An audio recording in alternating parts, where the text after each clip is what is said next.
Hello mes gens, aujourd'hui on se retrouve pour parler d'une marque qui commence de plus en plus à faire parler d'elle. Il s'agit de Dollar Curls Club, qui est une marque proposant des produits aux compositions naturelles à 1 $. J'ai découvert cette marque l'année dernière, ils m'ont tout simplement contacté afin de pouvoir m'envoyer des produits gratuitement pour pouvoir ensuite en parler. Je leur ai bien évidemment fait part de mes conditions de collaboration, conditions auxquelles ils n'ont pas pu répondre favorablement car ils venaient de débuter. J'ai trouvé le concept tellement génial puisque quand je me suis rendue sur leur site, ils proposaient des huiles végétales à première vue naturelles à 1 $. Et j'avoue moi-même avoir été emballée par cette idée. Collaboration ou pas, c'est une marque que j'allais de toute façon mentionner ou parler ou partager sur mes réseaux sociaux parce que je trouvais le concept vraiment génial. Et donc je me suis rendue sur leur site afin de pouvoir en savoir davantage et là, stupeur! Quand je descends leur curseur, je constate qu'il y a une autre gamme de produits que je n'avais pas vu du tout, Omni les huiles. Et donc du coup, je décide de vérifier la composition. Et là, changement de faciès. Après avoir découvert ce que je venais de découvrir, j'ai pris la décision de ne pas en parler finalement. J'ai nexté et continué ma petite vie. 1 an plus tard, de plus en plus de personnes en parlent en commentaire, décrivant cette marque comme étant la marque à connaître grâce à ses produits naturels à 1 $. Et là, j'ai commencé à me poser des questions. Je me suis dit, si les gens en parlent comme étant une marque naturelle à 1 $ et qu'ils la vantent comme ils la vantent, c'est parce qu'ils n'ont probablement pas remarqué ou vu ce que moi j'ai vu. Je me suis donc à nouveau penchée sur le sujet et a donc enquêté, on va dire, un peu sur la marque. Dollar Curls Club ont lancé leur site de vente de produits cosmétiques en 2018. Ils se positionnent sur le marché capillaire destiné aux cheveux frisés, crépus, bouclés. Ils se prétendent comme étant limite les meilleurs en matière de composition, défiant les produits que l'on trouve en pharmacie, les autres produits avec des compositions correctes mais qui sont trop chers. Et ils vont même jusqu'à dire que leurs produits sont de haute qualité. Ils justifient leurs tarifs un peu comme Aromazone, à savoir qu'ils n'ont pas d'intermédiaire entre eux et leurs fournisseurs, qu'ils n'ont pas non plus de revendeurs susceptibles de prendre des taxes. C'est d'ailleurs la seule information que j'ai trouvée plausible sur le site. Vous allez voir que dans leur description, il y a beaucoup d'incohérences, ce qui pourrait vous laisser dubitatif. Première incohérence, elles qui prétendent que leurs produits sont naturels à 1 $. On va commencer par leurs huiles. Sont en fait des mélanges de plusieurs huiles. Et là, la première chose que j'ai pu remarquer est que sur leur site, il n'y a aucune mention précisant que leurs huiles sont à première pression à froid et donc de bonne qualité, ni même sur leur bouteille d'huile. Alors je rappelle qu'il y a une différence entre les huiles de première pression à froid et les huiles raffinées. Pour fabriquer des huiles raffinées, leurs fruits ou encore les graines subissent un pressurage à chaud qu'on va venir mélanger à un solvant afin de pouvoir en extraire l'huile, et pour pouvoir enlever le solvant, il faut de nouveau faire chauffer l'huile. Ce n'est pas fini puisqu'après, il y a encore un processus de raffinage qui va permettre de désodoriser l'huile, de la décolorer, également de la désacidifier, etc. Forcément, après toutes ces étapes, l'huile n'a quasiment plus de propriétés, à l'inverse de l'huile de première pression à froid qui, elle, est extraite à froid, qui n'a pas subi de mode de chauffage ou autre, et donc conserve la majorité de ses propriétés. Le vice dans l'histoire est que la réglementation en cosmétique ne permet pas de faire la différence entre ces deux huiles, sauf si le vendeur précise première pression à froid, ce qu'ils font généralement quand c'est le cas. Et donc sur leur site, il n'y a pas ces mentions, ni sur leur bouteille apparemment. Il y a fort à parier qu'elles sont donc raffinées. Petites astuces pour pouvoir reconnaître si une huile est de bonne qualité, c'est de vérifier son packaging, s'il est opaque ou pas, et si elle comporte la mention première pression à froid ou 100% vierge. Si vous n'avez pas toutes ces informations, observez donc la texture et également son odeur. Après, si le fabricant émet du parfum, vous allez difficilement percevoir l'odeur naturelle de l'huile.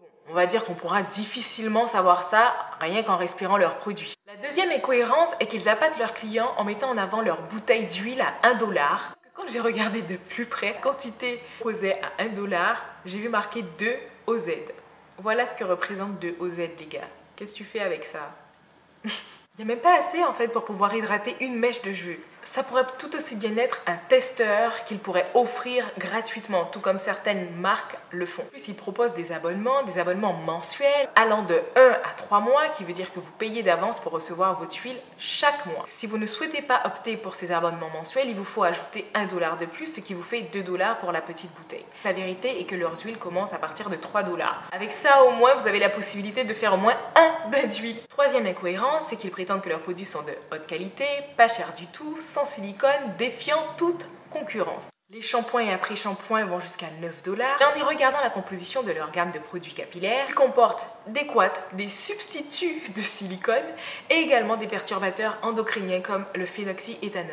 marque qui prétend faire la différence, je ne vois pas une différence flagrante entre leurs produits et les produits d'ancienne génération, parce qu'il y avait des marques bien présentes avant et qui proposaient déjà ce type de tarif, comme Dark & Lovely ou encore African Pride. Et même si vous vous rappelez de la vidéo que j'ai faite sur le top 5 des produits à Carrefour par exemple, je vous avais cité quand même quelques produits qui coûtaient par exemple 6,95 € avec des compositions bien mieux loties que la leur. Même des marques également 100% naturelles à 8 €, à 7 € comme ce que je vous ai cité dans ma précédente vidéo. Alors comment ont-ils réussi à faire connaître leurs produits? Dollars Girls Club était en réalité un compte Insta. Il fait partie de ces comptes Insta populaires aux États-Unis, un petit peu comme Healthy Hair Journey. Ils suscitent l'attention sur eux en postant des contenus venus d'ailleurs, des photos assez jolies, des photos très très belles. Et grâce à ce type de partage, ils ont créé une sorte de notoriété. Bon, bien moindre que Healthy Hair Journey par exemple, mais une petite notoriété quand même. Une fois les futurs clients appâtés sur leur plateforme, ils glissent entre deux publications l'ouverture ou l'annonce de leur gamme de produits Maintain, parce qu'effectivement leur gamme de produits s'appelle Maintain. Dollar Girls Club est le nom de leur réseau social. Ils ont adopté une petite stratégie qui est celle de faire une petite huile pour pouvoir émettre $1 afin de pouvoir attirer les clients avec aussi cet argument-là. Ce qui fonctionne puisque la plupart des gens qui parlent, qui relaient l'information à propos de cette marque, ils parlent tout de suite de produits à $1, alors qu'en réalité, il n'y a qu'une huile qui est à $1, plus il s'agit d'une très petite quantité. Ils ont également sollicité d'autres youtubeuses afin qu'elles puissent en parler sur leur chaîne YouTube. J'ai remarqué surtout qu'ils prétendent qu'ils sont spécialistes ou qu'ils vendent des produits plus adaptés pour les cheveux crépus, mais pour autant, quand on regarde leur compte Instagram, la majorité de leurs vidéos ou encore de leurs photos sont faites avec des filles qui ont les cheveux bouclés. Parce qu'effectivement, c'est plus pratique en fait de faire usage d'une certaine texture de cheveux pour valoriser ces produits. On va pas se mentir, c'est très agréable de voir de belles boucles brillantes, juicy, comme on dit. Très peu de filles aux cheveux crépus sont donc représentées. Ça me rappelle un petit peu la youtubeuse qui était revenue sur ses propos concernant le hair food de Garnier. Elle s'était un petit peu trop emballée et elle avait rattrapé le coup en disant qu'il ne fallait pas utiliser ces produits si on n'avait pas de bons cheveux. Ce que je retiens surtout, c'est que les marques se contredisent entre elles. Les formulations leur permettent d'avoir des prix quand même assez intéressants. Et vous avez des marques qui ont un peu le même schéma en termes de formules et qui pourtant les proposent 4 fois à 10 fois plus cher. Or, ils vendent aussi directement sur leur site internet. Prouve surtout que certaines marques pratiquent exagérément des prix très élevés pour parfois des produits à des compositions mais vraiment bas de gamme. En conclusion, je ne vous recommanderai pas cette marque si vous avez l'intention de faire des soins capillaires à vos cheveux. En revanche, si éventuellement vous cherchez une certaine brillance ou autre confort esthétique sur vos cheveux, pourquoi pas? Elles sont peu chères. En revanche, si vous êtes des personnes frileuses aux compositions pétrochimiques ou encore tout ce qui est quat ou encore tout ce qui est cancérigène ou encore tout ce qui est perturbateur endocrinien, je vous la déconseille. En tout cas, je vous aurais aidé à y voir plus clair sur les produits de Dollars Girls Club. Je vous dis à très vite, à très bientôt, surtout pour ma routine une semaine dans mon assiette. Bisous!